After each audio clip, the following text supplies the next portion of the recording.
I've had the pleasure and the opportunity to play against a couple dad and father combinations, Gary Trent Jr. LeBron James is one of the best basketball players of today, but that doesn't mean he didn't have a few rivals on the court. From DeMar DeRozan to Dirk Nowitzki, here's a ranking of LeBron James's biggest rivals of all time. And starting today's list is DeMar Air Diesel DeRozan, who's perhaps the best mid-range shot in the modern era. The previous weekend, Bron had hit me after I played in it and was like, yo, I'm trying to come down there and play with you. But too bad for him, the focus of the game has shifted to the three-point line. But still, he left quite the impression. There's no denying the fact that the Raptors became title challengers, with DeMar averaging 27.3 PPG, 5.2 RPG, and 3.9 APG in each of his final two seasons. Then it was followed by 23 PPG, 3.9 RPG, and 5.2 APG. This California native sure knows how to pull his weight. He is a 5-time NBA All-Star and a 3-time member of the All-NBA team. Additionally, he has participated in the 2016 Summer Olympics and the 2014 World Cup for the U.S. national team too. But before all this, D-Roz was taken 9th overall by the Toronto Raptors in the 2009 NBA Draft while playing collegiate basketball for the USC Trojans. In the Raptors, he and Kyle Lowry made a potent team that could compete with anyone in the East. But LeBron James was the sole exception. Aside from DeMar, you know who else proved to be a difficult challenge for LeBron? Only a few, but we know Joakim Joe Noah did. Cleveland's cool. I mean, I never heard anybody say, I'm going to Cleveland on vacation. I mean, what's so good about Cleveland? Dubbed as the Stickily, Joakim Noah's father, Yannick Noah, won the French Open in 1983, so sports are in his blood. Guess he got the good genes. In college, Joakim was a member of the Florida Gators, who won 2 NCAA championships in 2 consecutive years, starting from 2006 to 2007. Moving forward, as a professional basketball player, he was chosen by the Chicago Bulls as the 9th overall choice in the 2007 NBA Draft. Not bad at all.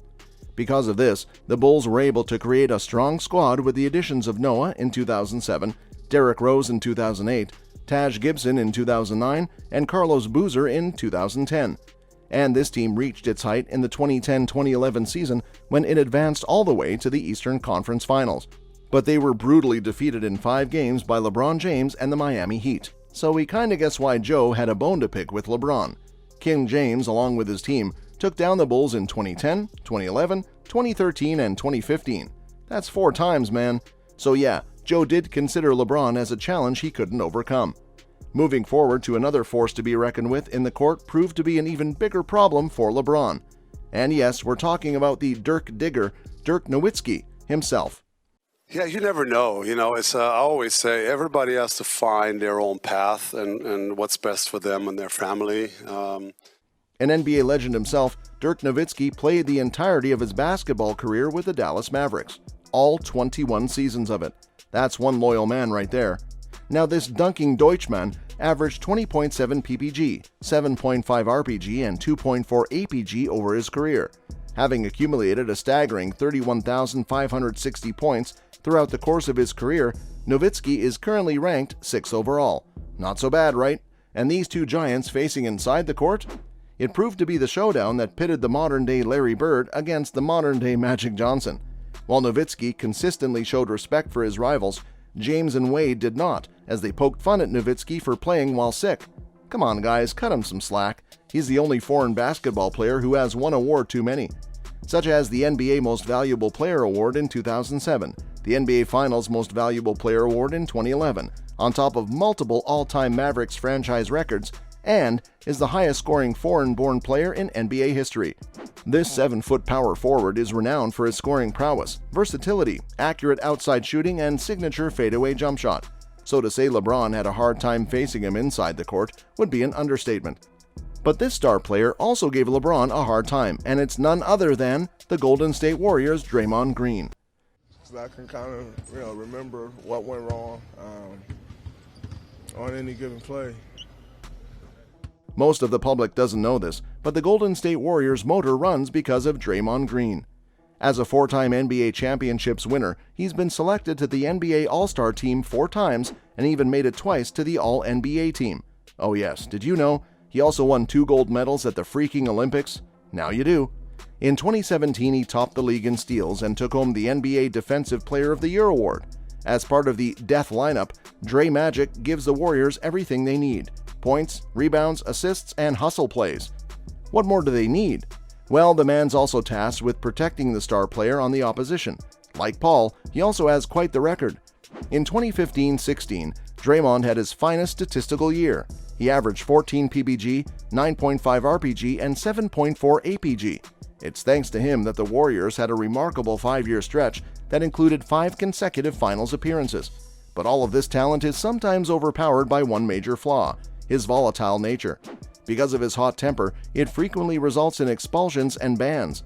The team essentially lost the 2016 NBA Finals because of his brashness, which somewhat rubbed off on the team. And because of the ferocity of their on-court fights, Green and LeBron's bouts stand out. But LeBron's ultimate rival that he continues to stand toe-to-toe with today is the Los Angeles Clippers small forward Paul George, which ain't so small if you ask me. If LeBron was known as King James, you best believe Paul was right there with him, dubbed as King George and even PG-13 to some. Even though Paul currently plays for the Clippers now, he first faced off with LeBron while he was playing for the Indiana Pacers. But wait, let me just give a short account of how Paul became one of the star players on the Indiana Pacers. Danny Granger was the next outstanding Indiana Pacers player to join the team after Reggie Miller left. At his best, Granger averaged 25.8 PPG, 5.1 RPG, and 2.7 APG, and even became better every year. Granger, though, was forever changed because of his injury. As a result, Paul George became the star figure in Indiana. Now, Paul became known for having a high scoring rate and is one hell of a defender too. As a result, the Pacers were the favorite to unseat LeBron James in the East. They managed to do this by boasting one of the league's strongest defenses, aka Paul. Except for Indiana, nobody was afraid to challenge the super team of LeBron James, Dwayne Wade, and Chris Bosh. In the Eastern Conference Finals in 2013 and 2014, the Pacers were successful in pushing the LeBron James-led Miami Heat to 7 games. Even while they finally were unable to defeat LeBron, they came the closest. Now see here, Paul, even before he went pro, had a pretty impressive track record. Before playing 2 seasons of collegiate basketball for the Fresno State Bulldogs, Paul played high school basketball at Knight High School. The Indiana Pacers selected him with the 10th overall choice in the 2010 NBA Draft, and he was named to the NBA All-Rookie Second Team. In 2013, the same year that he was selected for his first All-Star game, he was named the NBA's Most Improved Player. Talk about development. So yeah, that's Paul George for you. There are a lot of players out there who continue to challenge King James, but these 5 stood out among the rest. With that, this has been LeBron James's biggest rivals of all time.